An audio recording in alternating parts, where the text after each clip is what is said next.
Hi, this is Anil and welcome to the video tutorial for the Learning Light on C++ programming. So in this tutorial, we're gonna learn about the relationship between an array and a pointer. I believe that all of you guys know what is an array, how to declare an array, and also how to use an array. So an array is nothing but the collection of similar elements.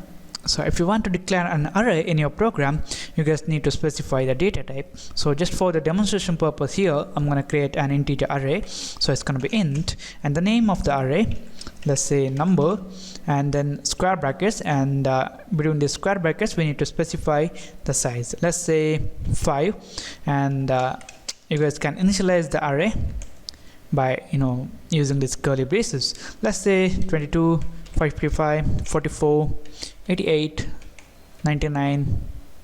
Okay, now we have an array called numbers.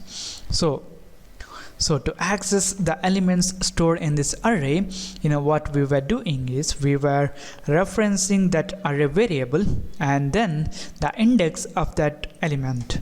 So we were writing something like cout, and we were writing the array name, the number, and the index.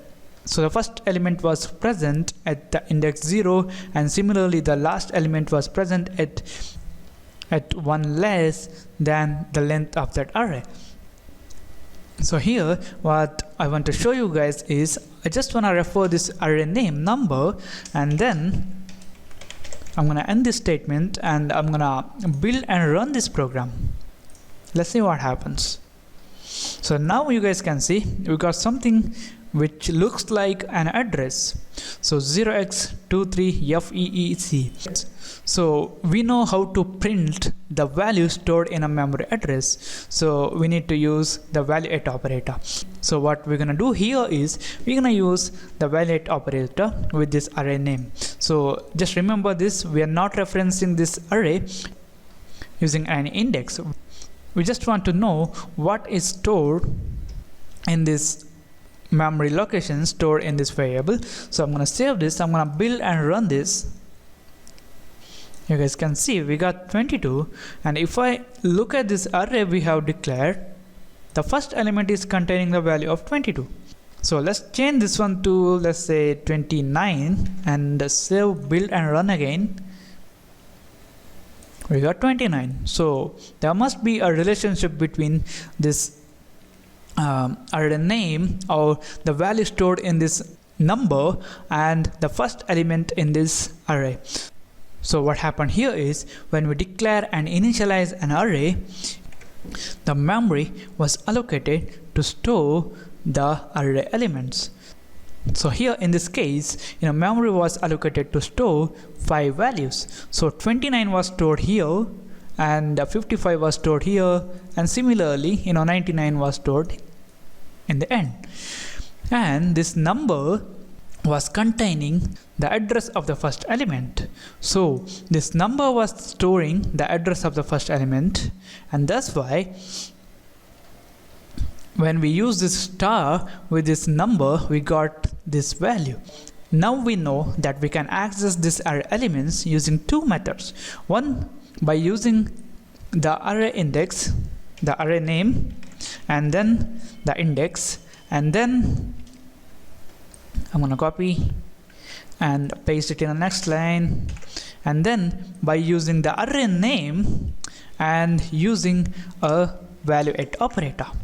So both statements are gonna produce the same effects. So I'm gonna build and run. You guys can see 29, 29. Now what if we want to get this element 44? So this 44 is the third element in the array which is present at the index 0, 1, 2. So here in this first method I can write the index 2 here, but in the second method all of us know that this number is containing the address of the first element of the array. So and also the array elements are stored in continuous memory locations. So what we can do is we can somehow add some numbers to this starting address and get to this third element. So to do that we need to write number, and then the address of this first element is in this number. Then if we add 1 to that, we will be moved to the second element, and if we add 2 to that, we will be moved to this third element. So I'm gonna add number plus 2, and also now we have the address of this element 44. What we want to do is we want to print the value stored in this location. To do that, we need to use the value at operator. For that, what we're gonna do is we're gonna combine this using the parentheses. So this is very important, this parenthesis, and then we're gonna use the value at operator star. So here we are just printing the value stored in the memory location. So I'm gonna save this one, I'm gonna build and run.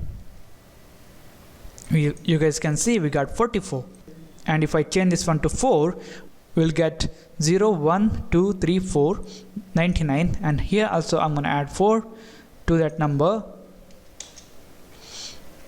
I'm gonna save this one, I'm gonna build and run this. So we got 99. This is it, guys. This is about the relationship between an array and a pointer. So we can say that we can access the elements of an array by using the array index method or by using the pointers. So when we declare and initialize an array in our program, that array is going to contain the starting address of that array elements or the address of the first element of that array. So this is it, guys. Thank you for watching, and don't forget to subscribe. If you guys don't understand, please watch it again, because if you guys can understand this, then you guys can do a lot more in C++ programming. So thank you for watching, and I'll see you in the next tutorial.